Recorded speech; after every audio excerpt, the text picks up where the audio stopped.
मन में डूब कर, अपने मन में डूब कर, पा जा सुराग जिंदगी। तू अगर मेरा नहीं बनता न बन, अपना तो बन। अल्लाह इकबाल साहब को सैल्यूट, प्रणाम। बात सृजनात्मकता के क्षितिज पर चली। सबसे पहले मैं इस शानदार वाले औपचारिक कार्यक्रम में मैं भागा रहा आज तक की। मैंने हालांकि पेंटिंग और लिटरेचर के गड्ढे को लेकर नेशनल लेवल के सेमिनार भी किए और शॉप भी किए, पर नितांत विशुद्ध मस्त वाला प्यारा सा मेरा ये पहला सौभाग्य है जहाँ ज़्यादातर सारे मेरे प्रदेश के राजस्थान के नक्शे को देखिए आप, लगता है खिला हुआ फूल है। उनके सारे शेरों, सारे साहित्यकार मुझे आज एक छत के नीचे देखने को मिल रहे हैं। मैं जान पा रहा हूँ, बल्कि देववाणी समझिए आपकी, जब कोई वक्ता बोलते हैं उनकी जो एविडेंसी है, अब जो देववाणी है तो मैं भी उन वक्त कलाकार हूँ, आकारों का रोना होता हूँ, यही सिखाता हूँ। हालांकि आकार में और रूप के फर्क को बारंबार पढ़ाता ही नहीं हूँ, बच्चों से कोशिश करवाता हूँ कि तुम में आदत हो कि तुम्हें फॉर्म और शेप के बीच में डिफ्रेंशिएट करना आना चाहिए, तुम्हें देखना आना चाहिए, तुम्हें प्यार करना आना चाहिए। सृजनात्मकता की बात है। सबसे पहले प्रियंवद साहब का बहुत बहुत धन्यवाद तहे दिल से कि आप देखिए, मुझे लगता है, मुझे आप बिल्कुल क्षमा करना, मैं बार-बार कहता हूँ, थोड़ा बहुत लिखता हूँ, वरना मैं कला का अध्यापक हूँ कॉलेज विद्यालय में। बचपन से मुझे बहुत साफ याद है, आप आत्मशाला न माने प्लीज, मैं अपनी माँ का स्तनपान करता था, वो मुझे याद है। वो टेक्सचर याद है, वो दीवारों की छाया और प्रकाश के डायगोनल्स, वो चूने के बारीक बारीक दाने, उनकी परछाइयाँ, वहाँ से शुरू करते करते आकारों में, घनत्व में, उनकी पार्थिवताओं में, उनके अंदर जाने की एक्सरे निगाहों में दिलचस्पी बचपन से बनती गई। और मेरे पास कोई विकल्प ही नहीं था। मुझे आर्ट का टीचर बनना था, आर्ट का स्कॉलर बनना था, आर्ट को समझना था, वो मैं समझ रहा हूँ। और मैं उस दृश्य को साधुवाद भी देता हूँ। बल्कि हम सब देखिए ना, हम सब कोई साहित्य का है, कोई कला का है, कोई थिएटर का है, जैसे प्रियंवद जी ने शुरू किया है इस मुहिम को लेके, बहुत अच्छा है। सृजनात्मकता की क्षितिज मुझे लगता है बातों बातों में एक नॉमेनक्लेचर बन गया होगा।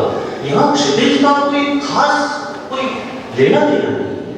और सृजनात्मकता के साथ वैसे भी क्षितिज और कुछ लफ्ज को जोड़ें और कुछ करें तो भले करें। बाकी इस देववाणी में अभी देवल साहब मेरा सौभाग्य है, मेरा कलाकार देवल साहब के अंदर जैसे अधेड़ उम्र का शिव, आप समझ रहे हैं, मुझे एक ऐसी छवि नजर आ रही है। हालांकि क्षमा करने से थोड़ा सा विनोद करना चाहूंगा कि सफेद जो लट है, उस अगर उसको चंद्रमा मानूं तो बहुत कम वक्त उल्टा बड़ा आनंद आया, बहुत मजा आया।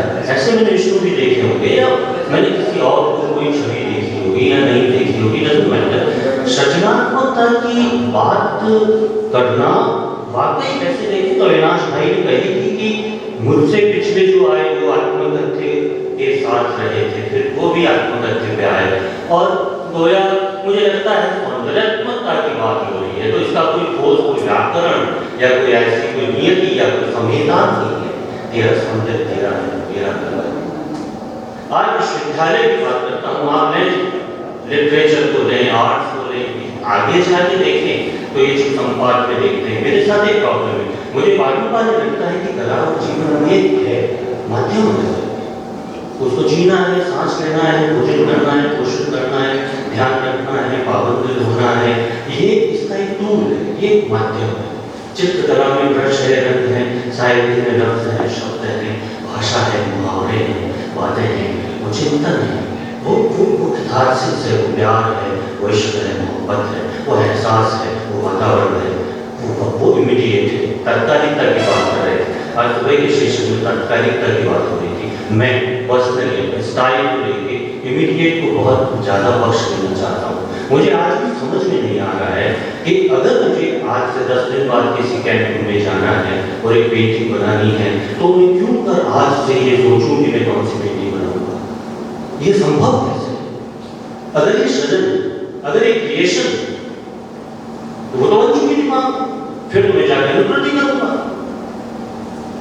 मेरी समझ में नहीं आ रही ये बात। मैं उस इमीडिएट को भी समझना चाहता हूँ कि एक उपन्यासकार कैसे, मैं दिल से चाहता हूँ। मुझे समझ में नहीं आता कि एक महीने तक एक व्यक्ति एक पेंटिंग बना कैसे सकता है, वो उस ऑरा में वापस कैसे आ जाता है। आप उपन्यास लिख रहे हैं, आप आ जाते हैं और आपकी स्नायु में आपकी मस्ती है, आप सब तरफ से ट्रक हैं और आपकी भूख है कि चलो आज शब्दों के साथ, कल्पनाओं के साथ, परिकल्पनाओं के साथ कुछ चित्र बनाऊं, कुछ रचना रचूं, कुछ कविता करूं, फिर वापस उस पास उस वातावरण में आकर वैसा बनकर आगे एक्सटेंड होना बहुत कमाल की बात होती है। पर कतई कमाल की बात नहीं है। उसने प्रकृति ने हम सबको सृजन के गुणधर्म लगभग दिए। प्रागैतिहासिक मानव अपनी रचनाओं में चित्रकला करता है, कमाल की बात है। तो इसका मतलब कलाएं और साहित्य, एक्चुअली जब मैं खुद ह्यूमैनिटीज का हिमांशु भाई जब चेयरमैन था, तो मैं देखता हूँ कि सारी भाषाएं, सारे शास्त्र, सारे विचार, सारी फिलोसफियाँ, सारी आर्ट, सारी फाइन आर्ट, म्यूजिक जो जो जो वर्णन करता है उसको ह्यूमैनिटीज कहते हैं। आप देखिए कि भारतवर्ष की तमाम विश्वविद्यालयों में ह्यूमैनिटीज पर सबसे कम पैसा खर्च किया जाता है, राइट? कहीं भी देखिए, और विश्व स्तर पर किसी भी देश के खर्चों के बजट को आप देखें तो ह्यूमैनिटीज पे, मानविकी पे जो जो जो बजट होता है, जो तैयारी होती है, जो जो जो समाज को, जब हम कहते हैं कि साहित्य समाज का दर्पण है, तो हम ये भी तो कह सकते हैं कि समाज साहित्य का दर्पण है, क्यों नहीं कह सकते?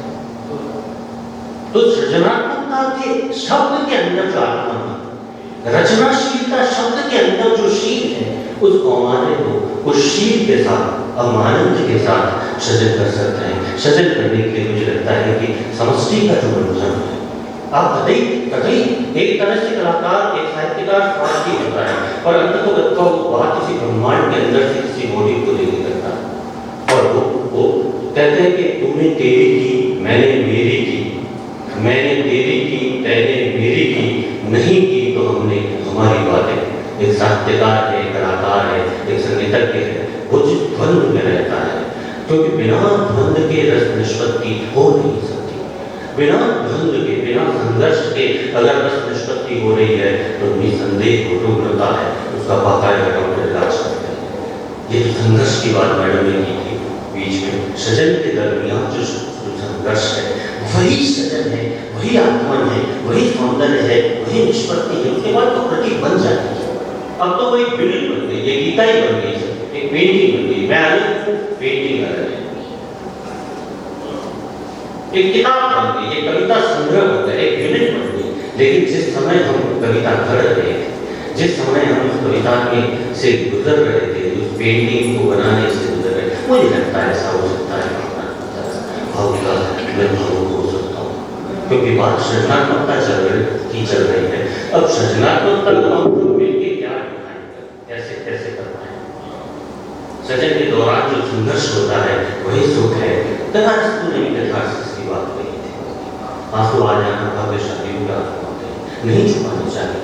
वो द्रवित होना सृजन है, और है क्या? इमीडिएट के साथ उन भावों से जुड़े हुए हम जो सृजन करते हैं 360 डिग्री का एक गुणधर्म है कि हम किसी के हो नहीं सकते। हमारी अपनी जो समझती है रचनाकार की, कलाकार की, वो 360 डिग्री की होनी चाहिए। जैसे तटस्थ हो गया, पेश हो रहा है, हम सब ऐसे ही होते हैं। और जब रचनाकार इस तरह के रवैया को अपनाता है तो वो प्रतियां चेत हो रही हैं, सार्वकालिक होती है, सार्वभौमिक होती है, बनाना कि जब मुद्दे मुर्दे हो जाते हैं, जब मुद्दे मुर्दे हो जाते हैं तब मुद्दे मुद्दे हो जाते हैं। अब एक्चुअली क्रिएटिविटी की बात है, तो पेंटिंग का से रिलेट करता हूँ, अपने आप को पेंटर हूँ। सुबह जब थानवी साहब ने जो सारी बात की थी, ठीक उसी बात को लेके मैंने 4 साल पहले एक वीडियो आर्ट बनाया था। उसका मैंने सोलो शो भी किए थे उसके, बड़ा आनंद आया। होता यह है कि सृजनात्मकता की बात हो रही है और बिना औपचारिक कोई सृजनात्मकता की बात मुझे नहीं लगता है कि उसका अपना गांधीर्य जरूर है, लेकिन फिर भी आनंद के अलावा कोई विकल्प भी नहीं होता है। तो हमेशा घर जाके जब स्टूडियो को काम चल रहा था, तो उसके बाद जब 8 साढ़े 8 बजे घर जाते तो खाना खाने बैठते, टीवी ऑन करते, तो जिस से गुजरते थे एक उनको जागरूक बता लिया होने की दृष्टि से नेचुरली जब समाचार का कोई चैनल लगा के देखते थे तो हमेशा जैसे कोई नियति सी बन गई ऐसे। तो उन सालों में 4-5 साल पहले मेरे जहन में बात आई। फिर एमएसटी के हमारे मित्र हैं जो थिएटर और फिल्मों में थोड़ा काम करते हैं, वो उनका आना हुआ तो उनसे अभिनय करवा के मैंने एक वीडियो आर्ट बनाई थी जिस दौर से गुजर रहा था। सुबह थानवी साहब ने भी जिसकी बात की थी। दोस्तों एक चीज़ और मेरे साथ घट रही है, पता नहीं क्यों, जैसा कि तराना जी ने बताया था कि कहानी इस मोड़ से भी जा सकती है, इस मोड़ से भी जा सकती है, इस मोड़ से भी जा सकती है, पर तराना जी एक बात को करती है कि जिस मोड़ से भी जाएगी फिर उसी रास्ते की फिर मंजिल भी करते रहते हैं। तो और ऐसा भी नहीं हो सकता कि किसी एक फिल्म को या किसी प्रोजेक्ट को लेकर इस मोड़ की भी कहानी बनानी जाए, कहानी तो मैंने। तो मेरे साथ भी करता है, धीरे धीरे माध्यम को लेकर मुझे लगने लगा है कि हम जब पेंटिंग करते हैं तो पेंटिंग बाद में अटैच हो जाती है आपसे, आप उसमें अब नहीं, वो आपकी प्रतिध्वनि है, छवि है, जो भी है। इसीलिए जैसे डांसर जो डांस करता है लगता है कि वो खुद itself being part of the art. तो शायद वो ज़्यादा होता होगा, ऐसे कोई बात करता होगा। सृजनात्मकता के इस वजह से पेंटिंग माध्यम से धीरे धीरे मुझे पता नहीं, मुझे लगता है कि करके थोड़ा रुचि तो नहीं कह सकते, पर माध्यम वैविध्य की रचना होती है। तो उसके तहत जब मैंने वीडियो आर्ट पे काम करना शुरू किया, पिछले 4-5 साल से मैं वीडियो आर्ट कर रहा हूँ, तो यहाँ जो जिस विषय की जो बात हो रही है उसी का एक वीडियो आर्ट देखना चाहेंगे। ये जो फिल्म है इसका कोई सर इस फिल्म का कोई ड्यूरेशन नहीं है, लेकिन इसके साथ मैं चाहता हूँ, मैं सिर्फ आपसे एक रिक्वेस्ट करता हूँ, हालांकि इसमें कोई यांत्रिक गड़बड़ भी है, इसमें मैं थोड़ा शोर शराबा तेज चाहता था, थोड़ा सा जरूर से ज़्यादा चाहता था, पर शायद टीम ने भरसक प्रयत्न किया, पर ऐसा हो नहीं पाया। कोई दिक्कत नहीं है, लेकिन उसके बाद मैंने जिस समय काल से और जिस टीवी ऑन करने के बाद जिस स्थिति से गुजर रहा था उसको मैंने वीडियो आर्ट बनाया, उसका कोई ड्यूरेशन नहीं है। जब उसका मैंने शो किया था तो वो लूप चल रहा था, मतलब वो फिल्म चलती ही रह रही थी, आप देखें ना देखें उसमें होने वाली घबराहट का मैं स्वागत करना चाहूँगा, और वो होगी तो ही इस कृति की पूर्णता मानूंगा। Thank you very much. सृजनात्मकता को लेकर इस मंच के द्वारा मुझे बहुत कुछ सीखने को मिला। आप सभी का पुनः बहुत बहुत धन्यवाद। Thank you very much.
अब ये जो बेचैनी है जो हम देखते हैं किसी भी चैनल को खोल के उसका इसका जो ऑब्जेक्टिव है वो यही है।